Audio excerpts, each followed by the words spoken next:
وہ واقعہ جو تاریخ پر انٹ نقوش چھوڑ گیا۔ سابق صدر اور پاک فوج کے سابق سپہ سالار جنرل ریٹائرڈ پرویز مشرف ان خوش قسمت مسلمانوں میں سے ایک ہیں جنہیں اللہ کے گھر کعبہ شریف کی حفاظت کرنے اور اس کی حرمت پر اپنی جان کی بازی لگانے کی سعادت نصیب ہوئی۔ اس وقت کے میجر پرویز مشرف نے 1979 میں خانہ کعبہ پر قبضہ کرنے کی کوشش کرنے والے دہشت گردوں کے نرغے سے آزاد کرایا۔ پرویز مشرف مملکت خداداد اسلامی جمہوریہ پاکستان کے سابق صدر اور اس کی سرحدوں کے محافظ پاک فوج کے سابق سپہ سالار کی حیثیت سے یاد رکھے جائیں گے، مگر ان کا وہ کارنامہ جو ہر مومن کا خواب ہے، جس کی خواہش ہر مسلمان کی تمنا ہے، اس کے بارے میں بہت کم لوگ جانتے ہیں۔ 20 نومبر 1979 بروز منگل اسلامی سال کے پہلے مہینے محرم کی پہلی تاریخ تھی۔ خانہ کعبہ میں نماز فجر ادا کی جا رہی تھی۔ امام صاحب نے سلام پھیرا ہی تھا کہ کچھ حملہ آوروں نے ان کو گھیرے میں لے لیا اور لاؤڈ سپیکر اپنے قبضے میں لے لیا۔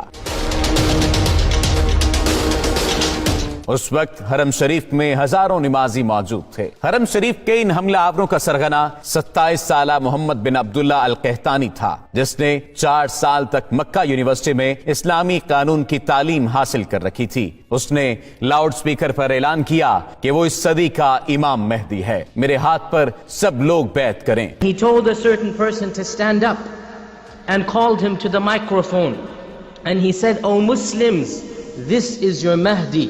Give bay'ah to him." Muhammad bin Abdullah al Qahtani 500 ساتھیوں سمیت خانہ کعبہ پر حملہ آور ہوا تھا اور حرم پاک میں داخل ہونے کے بعد تمام دروازے بند کر دیے۔ ہزاروں نمازیوں کو یرغمال بنا لیا۔ اس گمراہ کن ٹولے نے مقام ابراہیم علیہ السلام کے قریب جا کر اسلحے کے زور پر دہشت پھیلانا شروع کر دی، زبردستی لوگوں سے بیعت لینا شروع کر دی۔ کئی صدیوں کے بعد یہ پہلا موقع تھا جب خانہ کعبہ عام انسانوں کے لیے بند کر دیا گیا تھا۔ سعودی حکومت نے ان حملہ آوروں سے نمٹنے کے لیے اپنی فوج بھیجی جو بری طرح ناکام رہی۔ سعودی کمانڈوز حرم پاک میں داخل تک نہ ہو سکے تھے۔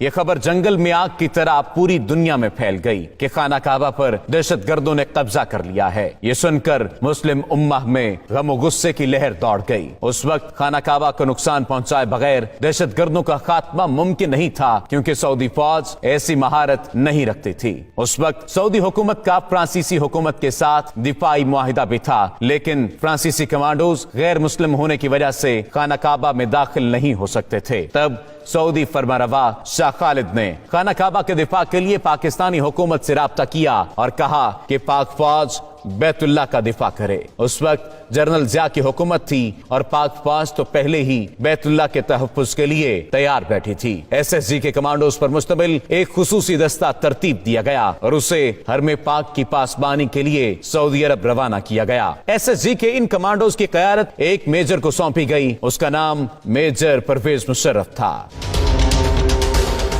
جب پاکستانی کمانڈوز کا یہ دستہ حرم پاک پہنچا تو اس وقت دہشت گردوں کے قبضے کو 1 ہفتہ ہو چکا تھا۔ پاک فوج کے کمانڈوز کا یہ ٹریڈ مارک ہے کہ اپنے دشمن پر اتنی تیزی سے حملہ آور ہوتے ہیں کہ انہیں سنبھلنے کا موقع بھی نہیں دیتے۔ یہاں پر معاملہ کچھ مختلف تھا، کیونکہ بات خانہ کعبہ کی حرمت کی تھی۔ میجر پرویز مشرف کی قیادت میں SSG کے کمانڈوز نے حرم پاک کا کیمروں کی مدد سے جائزہ لیا۔ میجر پرویز مشرف نے دہشت گردوں کی پوزیشن کو مارک کیا اور حکمت عملی بنانا شروع کر دی۔ میجر پرویز مشرف نے سعودی حکام سے کہا کہ مسجد حرام کے صحن میں پانی چھوڑ دیا جائے اور کمانڈوز کو ہیلی کاپٹر کے ذریعے مسجد کی چھت پر اتارنے کی اجازت دی جائے۔ اجازت ملنے کے بعد SSG کے کمانڈوز کا اصل ایکشن شروع ہوا۔ ایک طرف مسجد حرام کی چھت پر کمانڈوز اترنا شروع ہوئے تو دوسری جانب خانہ کعبہ کے صحن میں کھڑے پانی میں میجر پرویز مشرف کے حکم پر کرنٹ چھوڑ دیا گیا۔ اس فوری اور غیر متوقع کارروائی کی وجہ سے دہشت گردوں کے ٹاپ شوٹرز غیر فعال ہو گئے اور